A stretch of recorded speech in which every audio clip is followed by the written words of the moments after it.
Everyone, Sean here with Quiet Waters Realty Group. Welcome to another Small Business Spotlight, where we shine a light on the amazing local businesses that make Surf City such a special place to live, work, and play.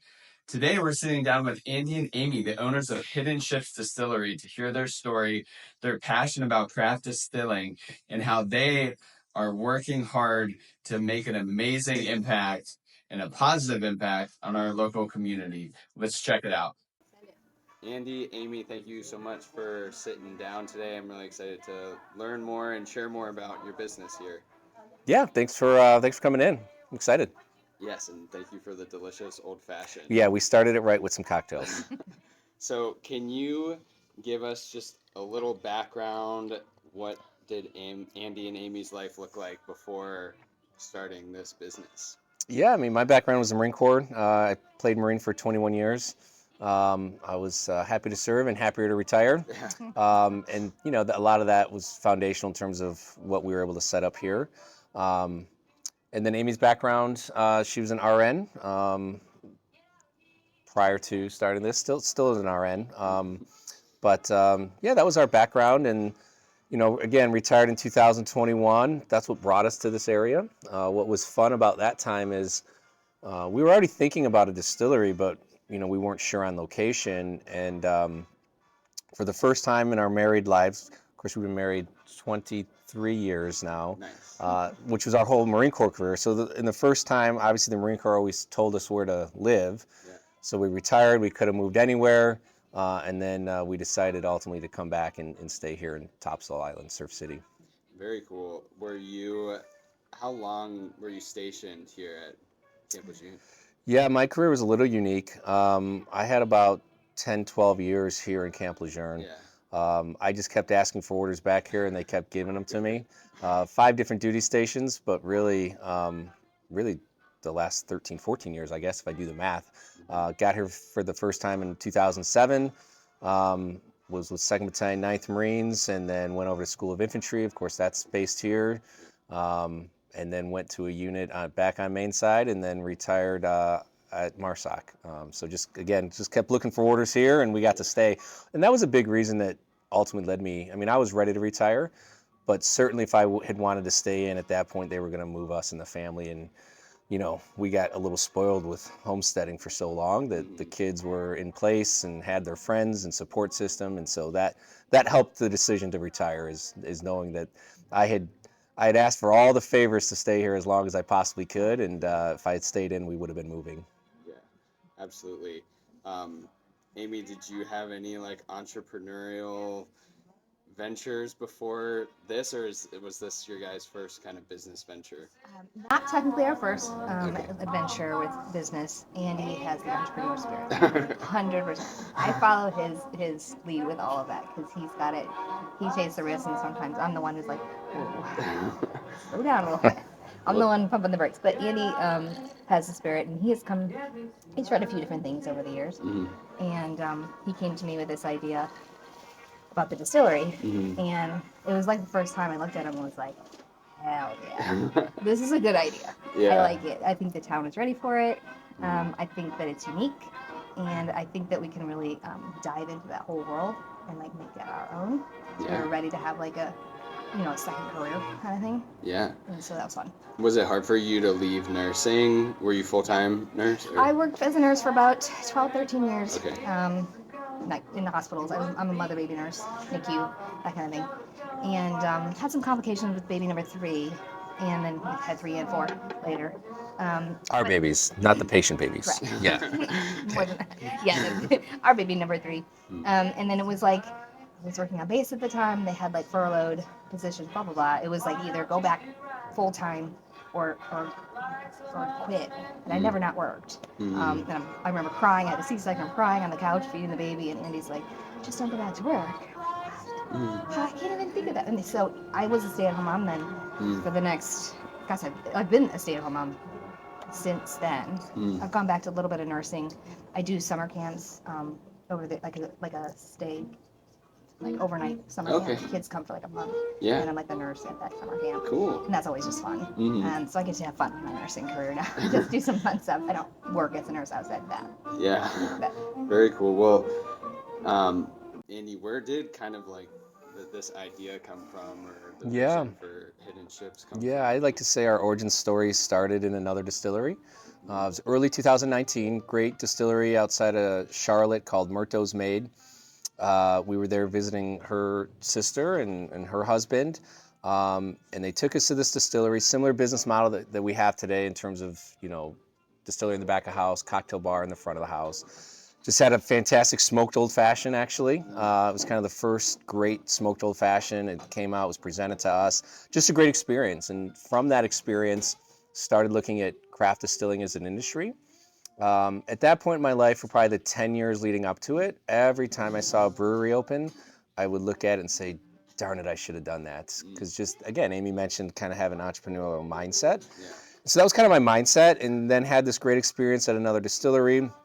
Started researching that craft distilling industry, made a business assessment that I think craft distilling is where craft breweries were maybe 10 or 15 years ago. And so decided to jump in as much as I could. I was still active duty. This was 2019. So I enrolled in University of Louisville, has a graduate program. Of course, that's the heart of bourbon country. So they thought it was a good school to be at. They have a graduate program in distilled spirits. So did that program the last 2 years. I was on active duty. Nothing hands-on distillation, but a great background in regulatory and legal issues. Yeah. Of course, we're a heavily regulated industry, so that was good knowledge to have, but also branding, marketing, a little bit of operations, and then history of distilled spirits I really enjoyed. I was a history undergrad, so that was a great class for me, and just had that as a foundational kind of piece of education. Retired in 2021. Amy and I packed up our house and spent a year full-timing in an RV. Amy and I are 4 kids and one of the 2 dogs that are above the fireplace. Went around full-timing for a year, but we left North Carolina and basically went right to the Kentucky Bourbon Trail. Yeah. 10, 11 days spent there doing tours, big distilleries, but also craft distilleries, because that's what we knew we'd be. And a lot of what we observed there was certainly foundational and inspirational for what it is we're trying to do here, specifically with our tours and our tastings. I mean, that was all taken right from the Kentucky Bourbon Trail. And so we were out on that trip. I'd done the University of Louisville grad program. That was great. But during that trip, we made the first real decision to go after this. And I say it was the first decision because it was the first real investment that we had to make a decision on, and that was to attend another course back in Louisville. This one was called Moonshine University. Funny sounding name, but legitimate curriculum. And so it was an investment because it wasn't a cheap course for Amy and I to both attend. And I was insistent that we both attend. I wasn't going to just go up there alone and take notes. So we went to that. We had to pay that about halfway through the trip, but then at the end of that trip is when we attended that course. My plan going into that course was do the course, get some more information, come back to this area, and maybe spend 2 or 3 years setting up the business. What we did instead, though, was graduate from the course, come back and sign the lease for the space 2 days later. There you go. And you can't obviously learn it all in 6 days, but what I say is it gave us the confidence and the belief that we would figure it out. And so that's what we did. When I signed the lease, there was dirt floors here. Most of these other businesses weren't established yet. No business plan in place, no funding secured, but again, a belief that we would figure it out. So we wrote another check for the deposit here and then spent the rest of that time figuring it out. I did write a business plan. I didn't have a background in that from the Marine Corps. That's not taught at infantry officer course. So figured that out and learned that, and also secured the funding that we needed to make this a reality. So how did kind of your vision change from like the initial to where we're at now, if a lot or any?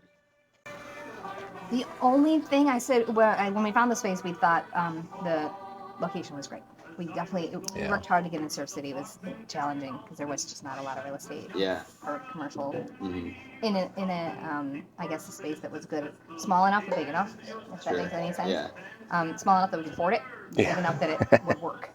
So this is probably the only thing limiting us here is we're maxed out on how much to put in and how much.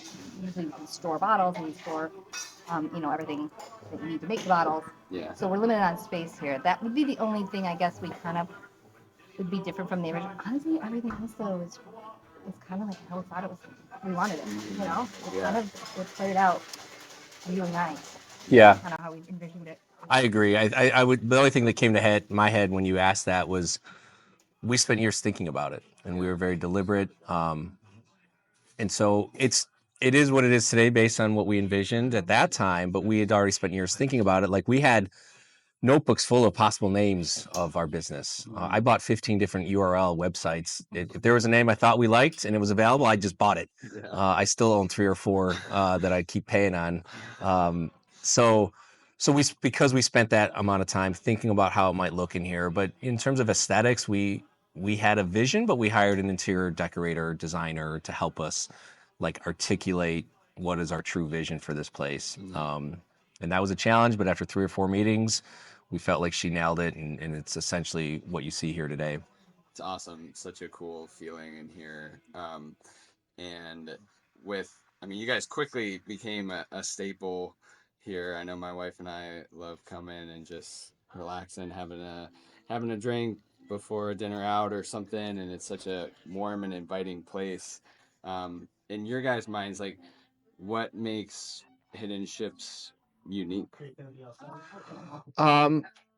Yeah, I think talking about aesthetics and the atmosphere, we were deliberate about curating this. And what I like to say is it's a little unique to Surf City. It feels a little bit upscale, maybe, but we're not pretentious about it, right? It's still a coastal beach town. If you come in flip flops and board shorts, you're not getting turned away at the door. Yeah. I don't think you feel uncomfortable either. And so there's always that balance of like, yeah, you get to walk into a place and it can feel upscale without feeling stuffy or uninviting. And so we're very conscious of that and we try to maintain it.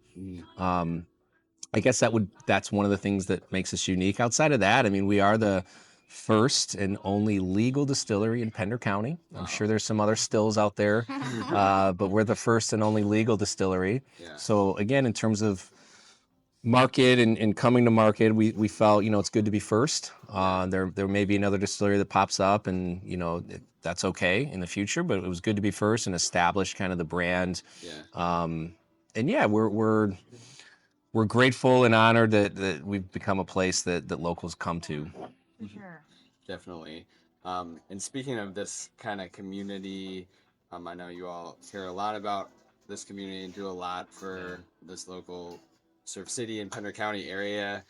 What have you done? This is a little like theoretical of a question, but kind of how have you worked to like build that community here, or what does like this community mean to you? I have thoughts, but what are your Well, thoughts? we have we had people coming to us for charity events, and we knew immediately we wanted to participate and give back in these charity events. We eventually had to. There's so many worthy causes. I was saying yes to everything. Amy's like, maybe. Oh my gosh. I'm like, it's all Temper it right. a little bit. So we had to we have 5 big ones that we support, and we decided to stick with supporting them as much as we possibly can. And so that in just the charity events, I feel like any opportunity that you have to give back in that form is like a gift that any business is able to bless, somebody like that. And it's, we're still only a year and a half old.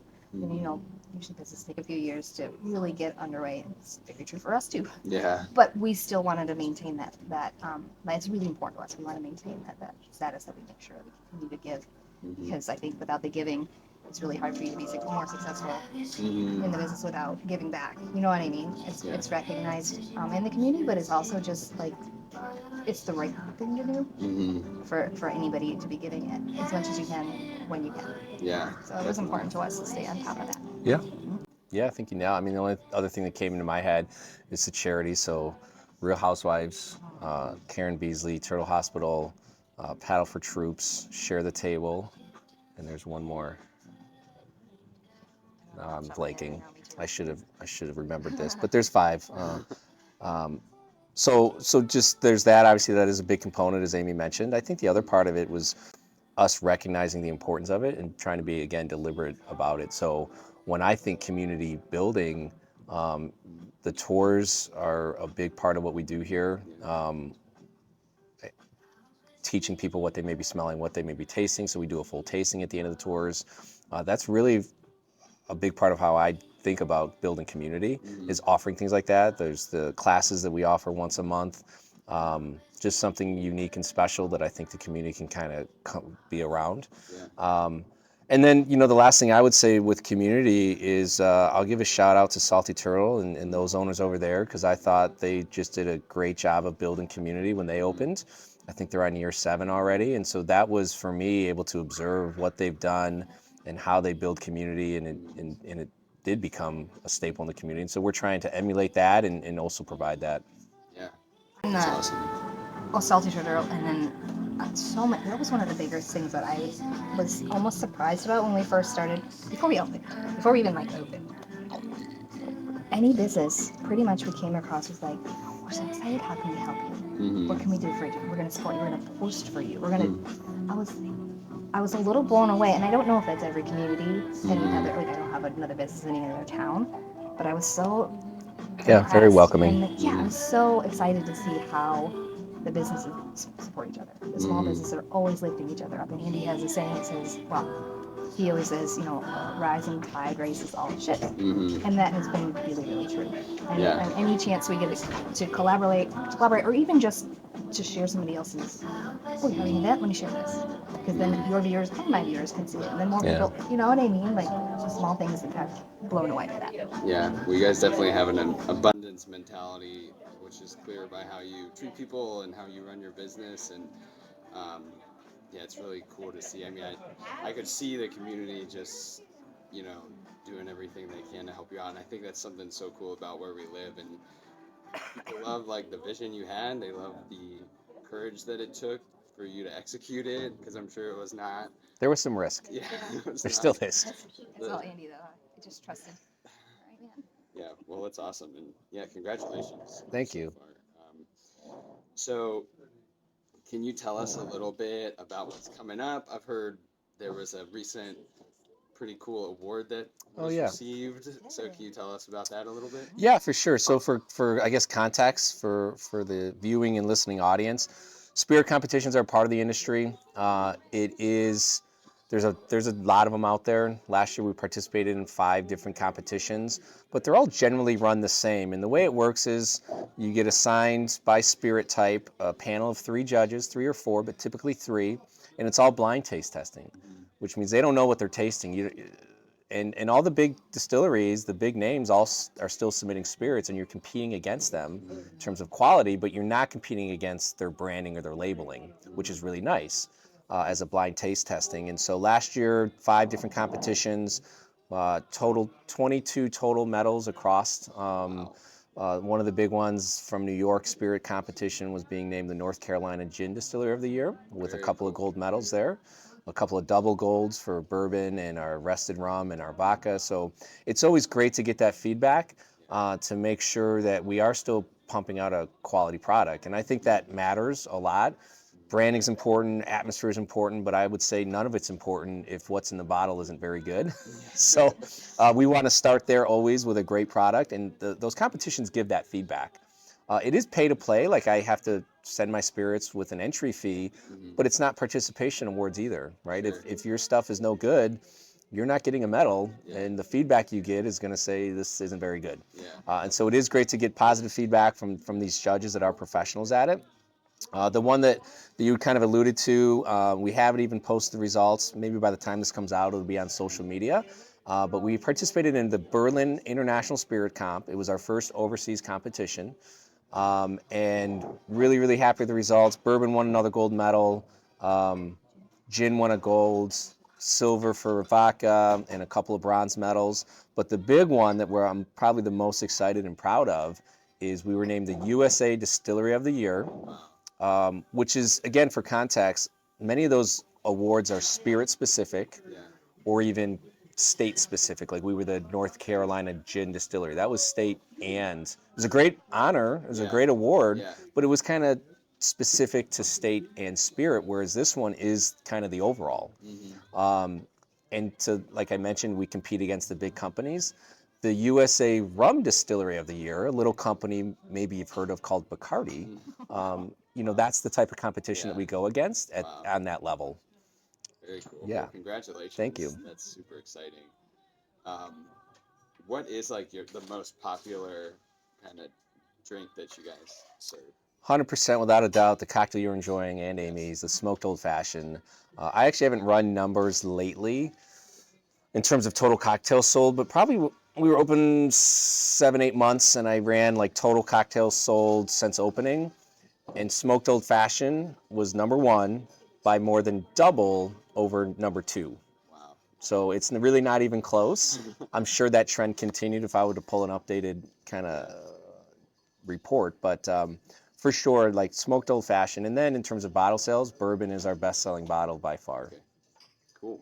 So tell me, are there any kind of like future plans for growth, or where are you guys? I know we're still pretty new, but where are you Yeah. going from this foundation? Yeah, only a year and a half old, but we are excited about some things coming up soon. We've been working the last couple of months. The first big one is what we call direct to consumer, DTC in the industry, but direct to consumer. And so what that's going to allow us to do, and that'll be online, we think the first week of May, certainly by mid-May. But it's going to allow a customer to go to our website and order bottles, and we can ship to 46 states. Wow. And so we're really, really excited about that. They will check out on our website. They'll pay through our website. Of course, you have to pay shipping, but there are some shipping deals available. And what's great for me is that that company handles all the fulfillment, all the customer service. And we think it's going to be really significant, specifically during a tourist season where maybe you flew in, you don't want to fly back with bottles. Mm-hmm. But we'll have a QR code right there at our merchandise kind of table, and we'll let people know, hey, if you want these bottles waiting for you when you get back, you can just hit this QR code and order, and then they'll arrive. So we're really, really excited about that. Direct to consumer for bottle sales. It'll be the bourbon. Actually, it'll be all 6 of our products that are available for direct to consumer. The other big development that we're excited about, again, should be in line, hopefully by the end of May, is the 50 milliliter, airplane bottles. So we're really, really excited about that. That'll actually be the first bottling that we don't do in-house. We're going to collaborate with Topsail Distillery, which is right down the road in Emerald Isle. They're going to do it'll be obviously our spirits that we'll send over to them. They put it in the 50 milliliter bottles and then ship us the bottles back. So that's fun to collaborate with them on that business. Nice. But it was a request that I heard a lot in the first year, like, hey, when are you going to get them? And so now we're able to offer that. Yeah. Again, coming on hopefully by the end of May at the latest.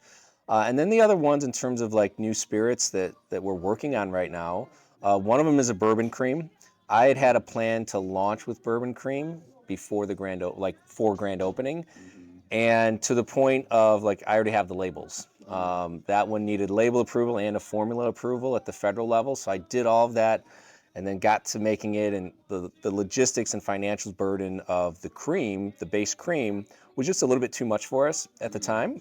And so again, through another collaboration with Bogue Sound, we think we're going to be able to work out a deal where if they order a tote, we might buy a third of that tote from them. And that's a better number for us.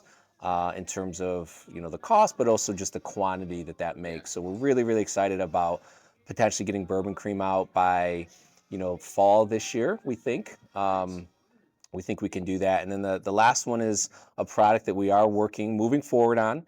It's called Raider Rye. It will be in honor of Marsoc and the Raiders over there. Again, it was a request that I got a lot over the first year and a half of business. Early on, I just didn't have the bandwidth to do it. But just restarted that conversation. I have our label folks working on design. I'm in communication with the command to make sure that they're aware of it, at least aware that it's going to hit the market. And so we're excited to do that. There was a distillery on the West Coast doing a Raider Rye. And that distillery apparently went out of business. And so Raider Rye is no longer available. And the Raiders, when they go and deploy, they use these as gifts generally. And so we want to be able to bring that back and offer it. It's not exclusive to Raiders. Anyone is going to be able to buy it. But what we will do with that is 10% of profit back to the Raider Foundation on all bottles sold. So those are kind of the 4 areas that we're focused on in the kind of near and mid future. Very cool. Yeah. So I know as the summer gets closer, I'm sure things start picking up. Is there anything you do in the off season, like fall, winter time, to kind of keep people coming through the doors? Yeah. Yes, we one of our big goals when we took that RV trip around the world, or well, around the country, was that Buffalo Bills fans. We're both from Buffalo originally, and along the way, there's an app you can pull up that where's there a Bill's Backers bar? And we would go to these random places in New Mexico and Oregon and Montana and Arizona. Bill's Backers bar, they come out of the woodwork, these Bills fans. Oh It was so much fun. We're like, Yeah. I'm doing that. So when we got back, let's go. And I registered with the Buffalo Bills to be an official Bills Backers bar. And the only thing we really have to do is we have to agree to play all the games, which we do. And so, like, we're not open on Monday, but if there's a Monday night game, we're opening up, playing the Bills game. And over the last 2 years, during the season, our Bills backers that come out have just grown like steadily. Everyone's really it's a fun place to be for the games, and these Bills fans are crazy. I love it. I love it so much. We have such a good time, and then we have during the game. That's the only time you won't hear house audio. We'll put the Bills game on. That's awesome. Yeah. We really thought maybe we'd go to Super Bowl this year. We were close. Maybe next year. Hopefully next year. That sounds Always. awesome. Yeah, go Bills. Cool. Well, thank you, Andy and Amy, so much for sitting down and letting us spend some time with you and sharing your story. Before we leave, is there any way like the community can continue to support you, or how can people support Hidden Ships? Well, yeah, of course, come out. I'm at least continually surprised when I still meet people that either haven't heard of us locally, or like, oh yeah, I've seen you, I need to still come out and see you. And we just want to encourage you to come out and give us a shot. Hopefully you have a great experience and come back a second time, maybe bring some friends and family if you do have a good experience. I would say that's number one. The other thing I want to mention quickly is those classes that I mentioned. We have a monthly chocolate and cocktail pairing, charcuterie and cocktail pairing, and then a mixology class. We're going to continue to run that through April and May, and then this summer it's going to be kind of by reservation only. And what we found during the peak season of tourist season is we think that's just going to be a better model for us. And so again, local listeners, I would encourage you. It's not going to be available monthly, although April and May, you can still get one of the regular scheduled one. And then after that, we just updated our website with a little link to send us a message and request, hey, I want to bring 8 people to the mixology class, or 8 people to the chocolate pairing. That's an opportunity for us to customize an experience for somebody too. Yeah. Which we have that every once in a while, we have somebody reach out and say, hey, I'm bringing a group of people in, can I have a custom experience? We're like, absolutely. Yeah. Whatever we can do to make that special for you, 100%. We're going to do that for you. So that's an opportunity for somebody to, without having, there's really not a major expense to that. You can make it a cool thing to do. You can't get anywhere else. Right. Maybe private event back in the distillery. So yeah, we're excited to offer that. Very cool. It sounds like a blast. I'm definitely going to check that out. And yeah, again, thank you so much. We'll drop some tags for your social media and website and make sure people know where to find you. So cool. Thanks for sitting down today. Thanks so much, Sean. Appreciate it. Yeah. Big thanks to Andy and Amy with Hidden Ships for taking the time to share their story with us today. It's always inspiring for me to hear from local business owners who are pouring their hearts into our community. And as we like to say, a rising tide lifts all ships, especially Hidden Ships. Please follow along with their journey, swing by their distillery the next time you're in the area. And thank you so much for tuning in and watching this video, and we'll see you on the next Small Business Spotlight.